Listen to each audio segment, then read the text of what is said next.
नमस्कार मंडळी. स्वस्त आणि मस्त आणि जबरदस्त इतका सुंदर हा केक झाला आहे ना की त्याच्याबद्दल काय बोलू. आणि जाळी तर तुम्ही बघा किती छान जाळी पडली आहे आणि हलका इतका की कट करताना तुमच्या लक्षात येईल की तो किती स्पॉन्जी झाला आहे. सगळ्यात महत्त्वाचं हा चॉकलेट केक किती रसरशीत झाला आहे तुम्हाला त्याचा कलर बघूनच समजत असेल. अजिबात चुकणार नाही. चला तर मग बघूया.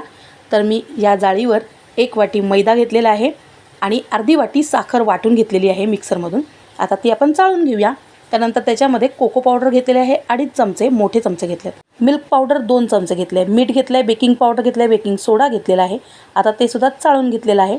आता त्याच्यामध्ये पाव वाटी तेल घेतलेलं आहे आणि पाऊण वाटी दूध घेतलं आहे. या पूर्ण मिश्रणाला बरोबर पाऊण वाटी इतकं दूध लागलं आहे. आता हे सगळं मिश्रण एकाच बाजूने मिक्स करून घेऊया. आणि जर का तुम्हाला बेकिंग पावडर बेकिंग सोडा टाकायचं नसेल ना तर तुम्ही इनोचं एक पूर्ण पॅकेट टाका जेव्हा मिश्रण मिक्स होईल तेव्हा. आता मिश्रण बघा आपलं इतकं छान मिक्स झालेलं आहे.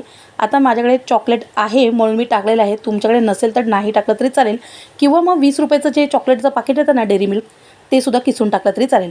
आता एका टोपाला मी थोडंसं तेल लावून घेतलं आहे आणि बटर पेपर लावला आहे. आता बटर पेपर आहे म्हणून मी लावलं आहे. तुमच्याकडे नसेल तर नाही लावलं तरीसुद्धा घाबरू नका, केक अजिबात करपणार नाही. आता हे मिश्रण ओतून घेऊया आणि थोडंसं टॅप पण करून घेतलं आहे मीठ आणि त्यानंतर आणखीन थोडंसं चॉकलेट वरून टाकलं आहे. आता प्री हीट करायला तवा ठेवला होता त्याच्यावर मी हे केक ठेवलं होतं. बरोबर हा केक पूर्ण शिजण्यासाठी मला 45 मिनटं लागलेत. आपली सुरी जी आहे ती एकदम स्वच्छ निघाली म्हणजे आपला केक रेडी झाला आहे, म्हणजे शिजला आहे. आता केक थंड झाल्यानंतर कट करून घेऊया. बघा किती स्पॉन्जी झाला आहे.